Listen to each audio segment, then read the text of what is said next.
Hello, Aries. Welcome to the Plaid Sheep Oracle. You begin with this maple spirit, generosity.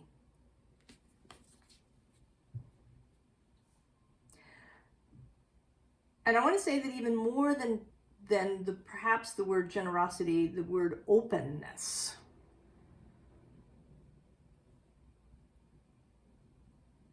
The word openness, liveliness,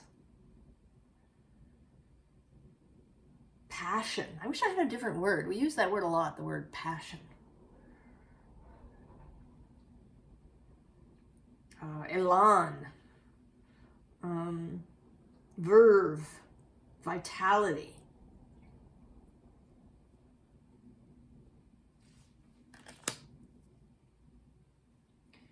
The visible underlying to this is this healing card. And this is a healing around the kind of the physical aspects of life.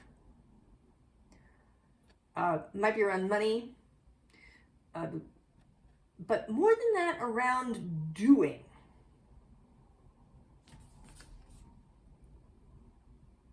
Aries is absolutely about doing. Our planetary guide is Mars. He loves to do, to go, to act. And that can get it can get fouled up. We can become stuck on the idea of acting. That it becomes our only response is to act, to do something in the physical world. I mean, it doesn't have to be, necessarily what we think of as a forceful action. It can be making a phone call. Sending a bunch of emails,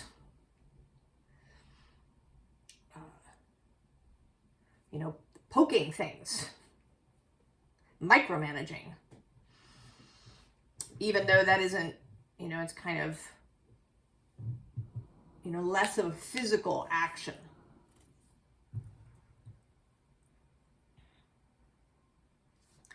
The unseen underlying is the dragon power.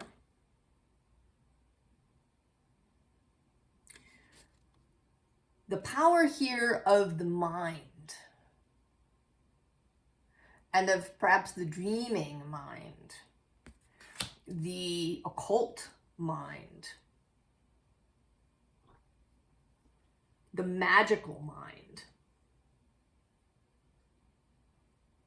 There's been a through line in the readings about recognizing that energy comes first. Whatever comes into being in the physical world starts as an energetic thing, an idea, as an energy. In the quantum source space.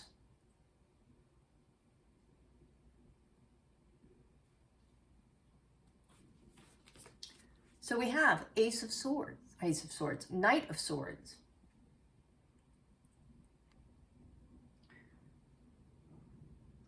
And I want to say that this is two things. One, that it is an incoming message. There's a little bit of two things going on here. There's some advice about how to be in this particular moment in time whenever you're watching this. And then there's also that this message that there is a message coming. And part of the advice for how to be is being open to this possibility, because this message is either going to come from some completely unexpected source or in a completely unexpected way. It won't be, if it is something like an email or a letter or a phone call, it's going to come from somewhere way out in left field. Or it's a message that's going to arrive not as an email or a phone call. It's going to come as a synchronicity or as a realization or a download.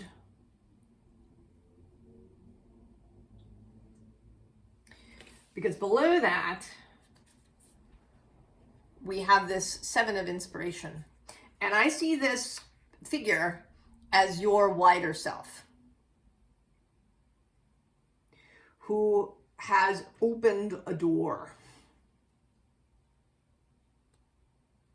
Maybe unbeknownst to you, but maybe this is something that you've actually been cultivating.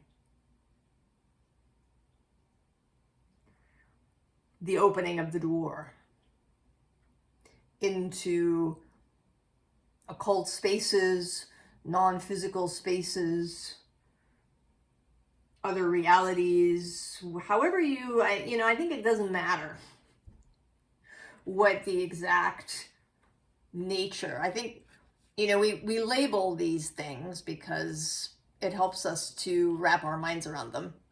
But I don't think that any label is really correct or adequate or anything else. Whatever this, right, the space beyond. There's also this World Cosmos card beneath that. So, a new conception.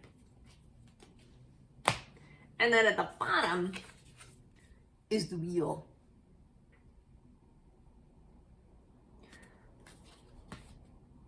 So this opening that's happening, I think, is a combination of perhaps work that you've been doing, that you've been cultivating these connections,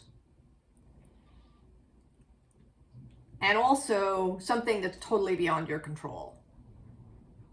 There's something about the current moment. The energies that are happening now, other moving parts that are in place now. There's something that you do not control. And this can be a difficult concept for Aries. Aries does like to think of itself as having control over many things. I don't think of the zodiac wheel as really having a beginning and an end, but I do think of Aries as having this fresh, new energy. And when Aries arrives, there is only Aries from its perspective.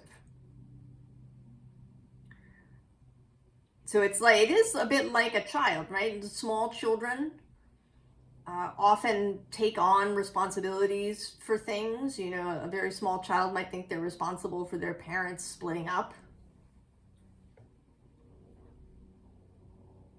or for their parents, feeling bad, and so they'll attempt to correct things because they don't, right? They're self-centered in that way. They don't really see or understand that there's other stuff going on that doesn't have anything to do with them.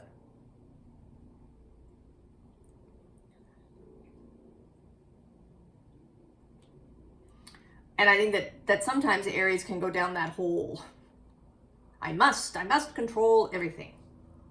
But whatever this is, some of it is, you have nothing to do with it in terms of how it happens. And that is confirmed here for me. This is my connection to the soul self card, right? You're identical, back to back, in this flow. So your soul self, your wider self, the part of you that is in full communication with source, has a lot more to do with this and what is happening, along with, whatever other moving parts are happening. And then there's your human aspect that is now receiving the message. You've been down there in the dark. Maybe you've been cultivating the connection, seeking, opening your mind, doing practices, doing divination, doing automatic writing, all of the different things. Meditation, contemplation. And now the light has come on. You were in the dark, but now suddenly it's like a light has been switched on.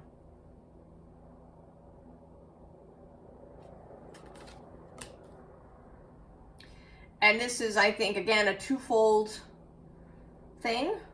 One, it's an understanding that you didn't have before. And two, it is this message coming in. And I suppose they could be part of the same thing, but I want to say that they're two different things. And it may be that the understanding comes first, because then that allows you to receive the message when it arrives. And another interesting aspect is that you see much more. You see that it's not just a white light of the sun, that it is a rainbow. You are seeing, perceiving, understanding that there is this whole other energetic reality, and you may be understanding it more clearly than you ever have before. Maybe in some really embodied way, like you can feel it in yourself. Aries does have a lot of sort of heady aspects. There's that, rising fire energy, the spring energy, the rushing into the beach, Mars. But Mars is also very physical. So there is a body aspect to Aries.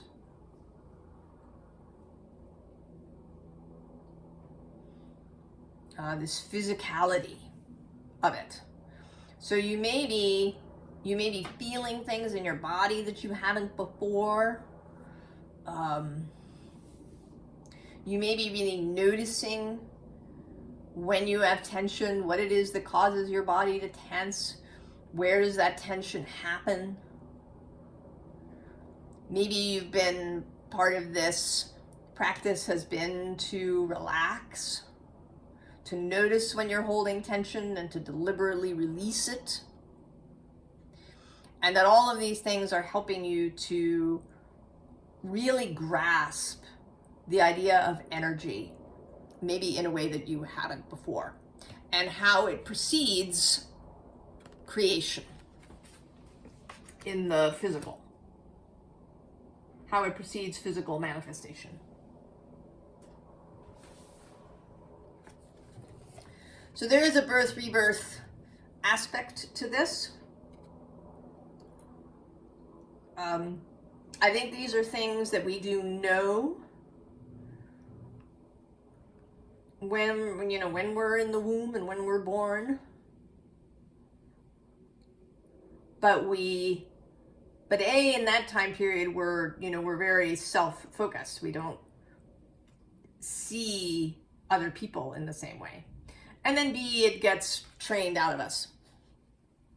And so this is a birth rebirth. And right below that is wealth.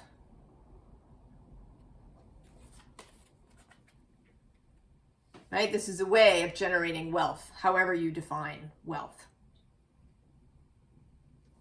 The bottom of the deck has this communication that's in here. And this row is kind of, it's like,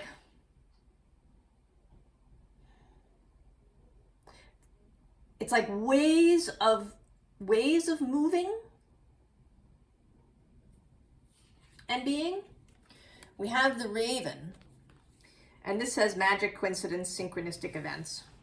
So this too, is part of this communication aspect, how it's going to arrive.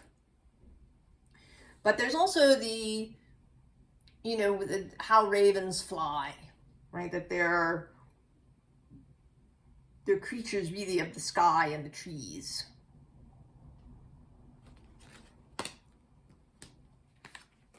And then we get the swan, which says transformation, trusting the psychic gifts.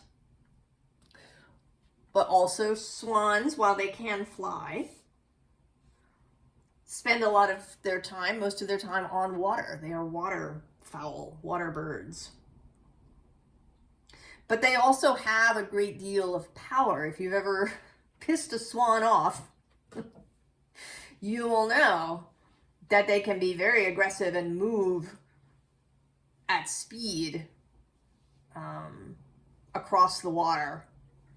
Right? They are intimidating. There is a sense of power in their movement, although they are also very beautiful. I remember as a child, we would go to the seaside, and near the beach there was also a pond, a freshwater pond that had swans living on it. And sometimes they would go onto the ocean, and you could see them out there, bobbing on the waves.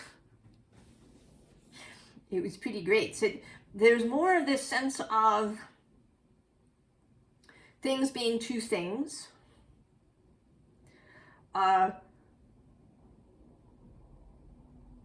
Messages arriving from an unexpected place. People or events doing the unexpected, like swans on the ocean.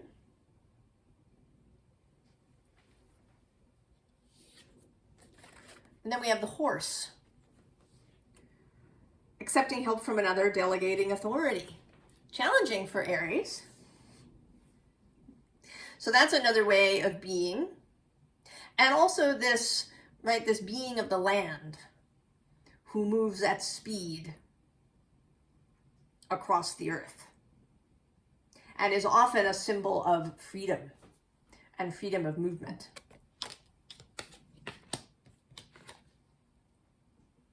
And then we have the movement card itself. And here referencing the movement of water. And water, right, it takes the path of least resistance. Right, finds its own level. But it too, soft as water, hard as the raging flood.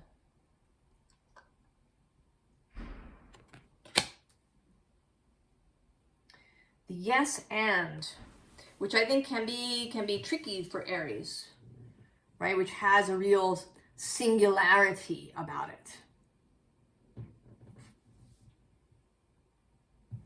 There's an astrologer who I read some of their stuff, and they are an Aries, and often how they teach is by telling stories from their own life, right? They reference themselves.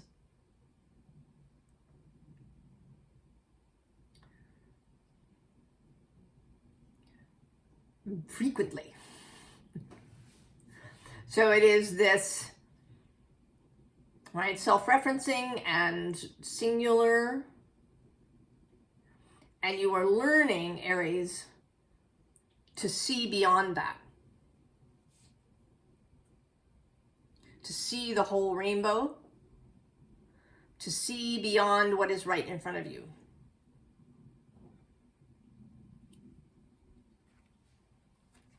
Then we have Valor. You're up for it.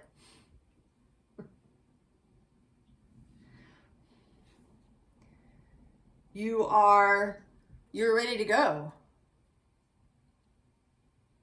And you're ready to take people with you if they want to come. I don't think you care a whole lot about that. I don't think you have an enormous need for followers, for, you know, people to take your lead. But you're there for it if it happens. Below that we have planning, and then also actually more movement with the Eight of Wands.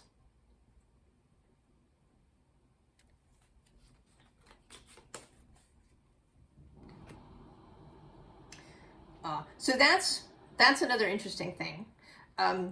When I do a reading, one of the confirmations that I have that sort of my fellowship and I have worked out, so that I know, right, I know I'm seeing things correctly, that I've chosen well on the cards, that, you know, the things are flowing, are that there are repeats. And often it will be that, you know, the sun will appear in 2 different tarot decks. Or some other card will appear in 2 or more tarot decks. Or sometimes it's the same number. There's the 3 of Pentacles, the 3 of Cups, the 3 of Wands all showing up. Now this time there are a couple of repeats in the tarot decks, but there's also repeats between tarot and oracles. So for example, right, we have this Eight of Wands that says movement. And I have the movement card. There's generosity. And it comes up another time here with generosity. And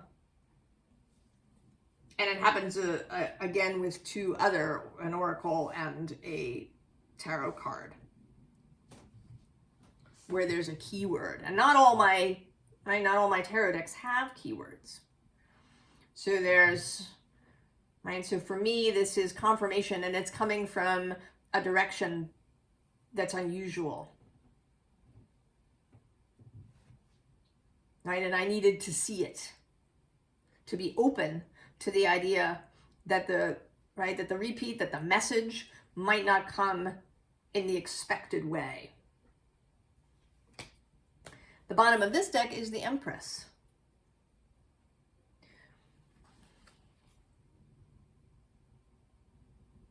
She has a kind of a quiet readiness about her in this card. There is a fiery quality to her. Lions are often associated with fire because, right, there's that Leo association, and that they, you know, they live on the savannah in Africa, where it's hot and there's sun. There's this sense of fieriness. So it's kind of a fiery Empress, but she has the ability to be still, to be ready, but to act only when the inspiration comes. You know, if there's prey out on the veldt, she's going to act when she sees the prey that's appropriate, that she can take down, that she feels confident about. And there may be a real need for that, because the next card is the Tower. And I want to say that with Justice coming immediately after, as well as the King of Cups with control,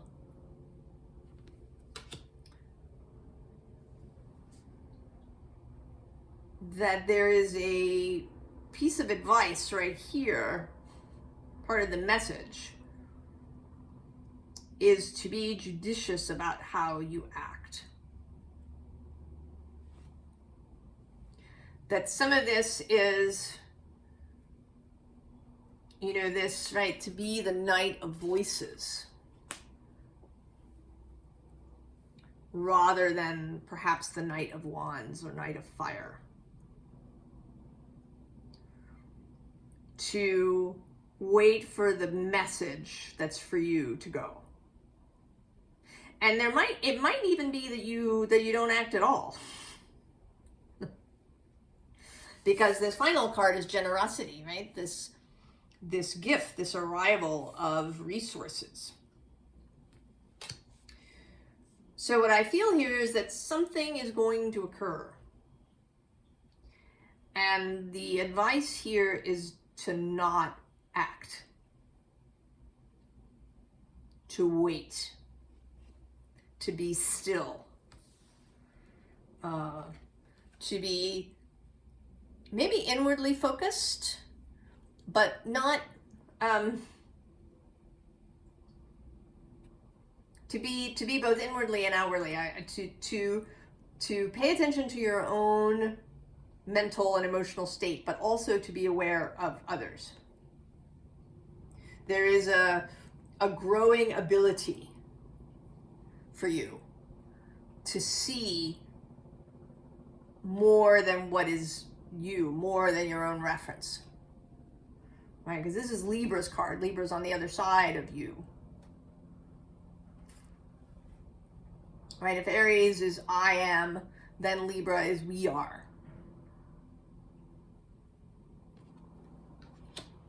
This ability to see beyond your own reference.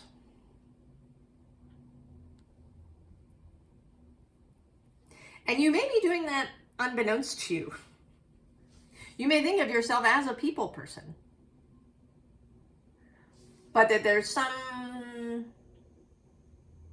that in some way you have been, you know, only seeing things from your perspective, or presuming that everybody feels the same way as you do, or thinks the same way as you do, or presuming that you are ultimately responsible, that you just have to do it, even if there's several other people around.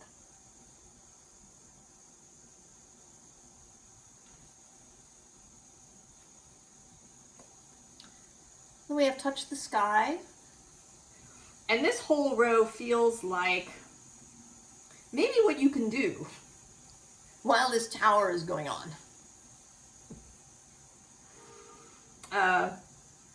You know, this is kind of a dreaming energy.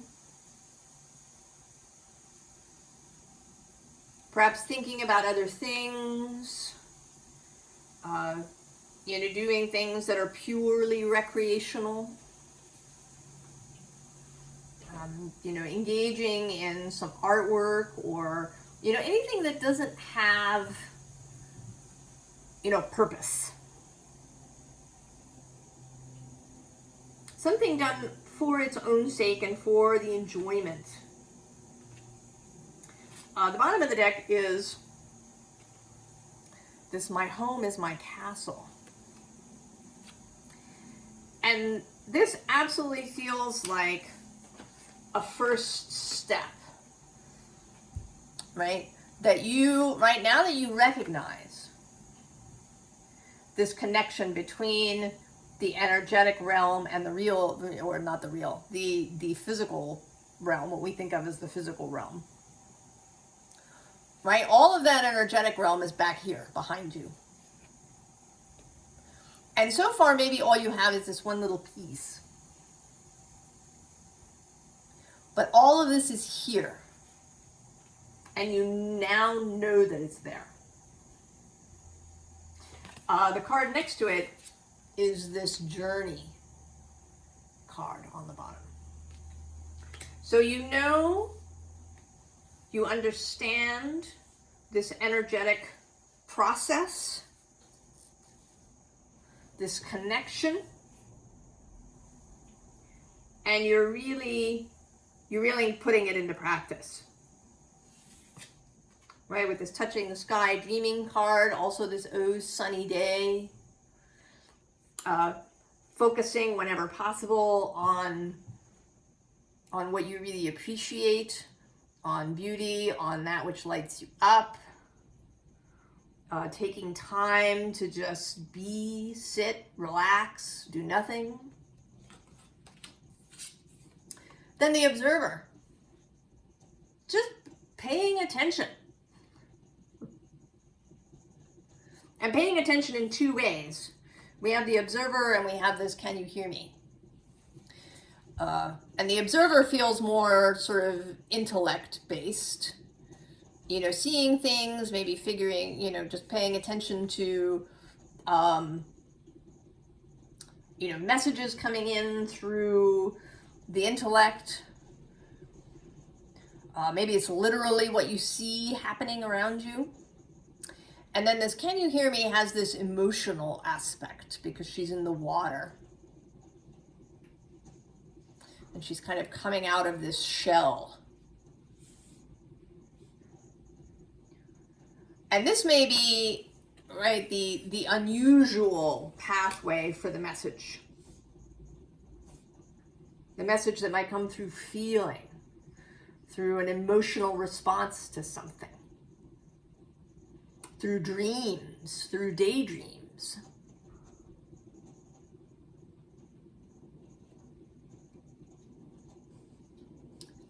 Formal advice. Five of Cups, disappointment. But this bird is not actually, to my mind, paying attention to those two spilled cups. This bird is focused on this bee. And I don't know if he intends to eat the bee or to receive a message from the bee. But he is not concerned. I think these spilled cups have absolutely nothing to do with you. Or, right, they're not your circus and your monkeys. They're whatever this tower is that's happening is not something that you have control over. You didn't cause it. It's happening. And there are going to be results from that.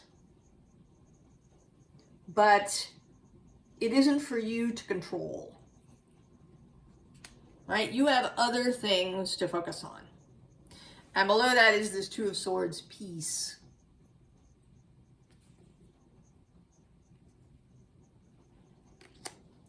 An inner stillness, an ability to be still, to not act. The bottom of the deck has the Journey, right? This is another repeat with the Fool. So this is a process that you're engaged in, and it wants to be engaged in joyfully. And without a lot of preconceived notions and expectations. Because then we have the Wheel again. So all of these factors that you don't have any control over. Right? Your control that shows up is around your own self. The thoughts that you think that then create the emotions that you have. And your emotional responses to things. Now, you feel what you feel, but you don't have to act on those feelings. You don't have to express them directly to somebody.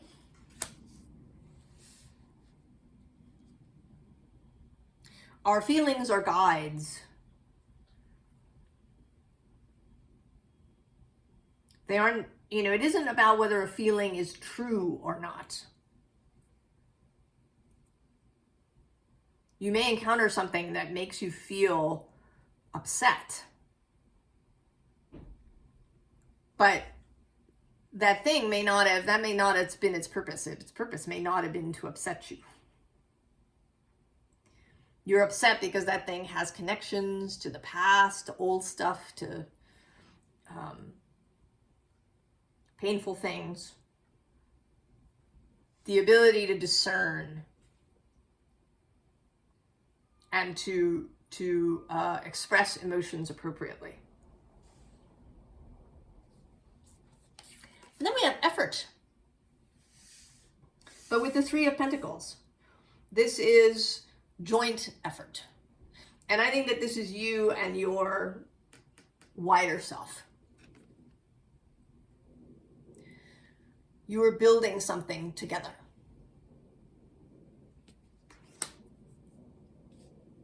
That is something to be, that's right, that's where the focus is what you and your wider self are building. And that it is a guide to what is appropriate for you to be doing or not doing. And then the Hierophant. Personal, spiritual sovereignty and power.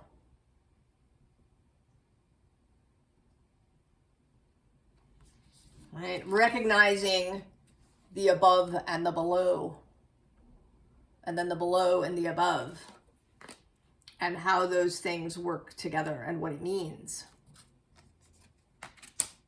And really, like, knowing it, not just as an idea in your head, but really knowing it.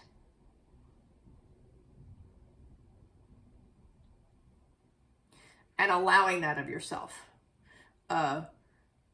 Being willing to release old ideas about cause and effect. And what is necessary to bring something into being. So, I pulled out some clarifying cards for these three just to cement it in for myself. And I'll show them to you. So generosity came through with both the Ace of Cups and the Ten of Cups. So that's that, right? The self and the others. Becoming more aware of how things interact. When you need to pull into self, when you want to expand with other.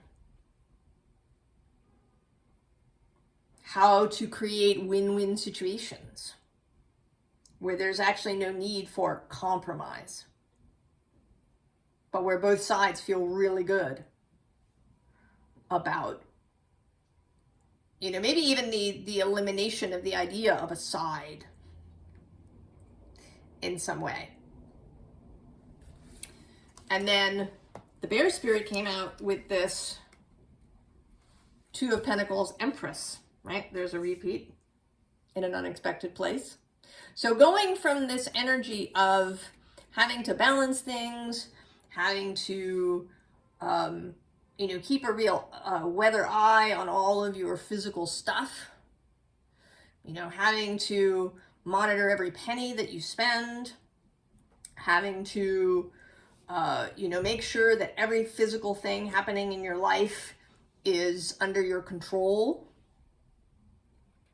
to taking on this Empress energy, this Venusian energy, allowing the universe, allowing those energies of creation to do what they do and what they love to do. And that is a healing process for you. To spend more time perhaps in that Empress space. And then the Power came through as Ace of Wands, the Chariot, and this Two of Wands. So, right, you have the thought. That's where it begins. Then there's this, right? There's this creational energy that happens. The Chariot is a major arcana card. It's perhaps, right, those forces beyond your control. It's things moving. you not having to micromanage the movement. And then there's you in positive expectation that the chariot's going to arrive outside your door. Right? This power. The bottom of the deck is the Two of Wands, or I'm sorry, the Two of Swords reappearing. And I want to say that, sometimes I've seen the crows as interfering. But here I think they're trying to, right? They want you to listen to this alternative source of information. You have the blindfold on, which is good. But maybe you've been kind of fighting it, swatting away the information that's coming from unexpected sources. Because right below that is the Star. And actually this Death and Rebirth card. Oh, I'm going to go one more. And the Lovers.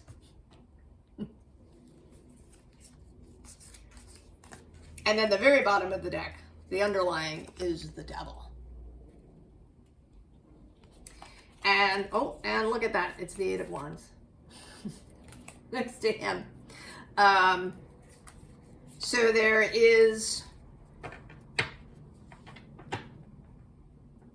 right, both succumbing to old patterns, right, to being led by, autopilot and old programming, or there's the other aspect of the Devil who is the adversary to the status quo and who can create all kinds of change if you allow it. Aries, power, the ability to create. There's manifestational power. And also like ease, which may be worth, right? That may be the real wealth, is ease. And, right, and generosity, feeling generous because you are so easeful, right? Stuff just flows through you. And generosity is ease, right? Everything just flows out of you. You don't have to hold things back or in. I think you're doing great, Aries. I wish you all the very, very best, and I will see you next time. So long.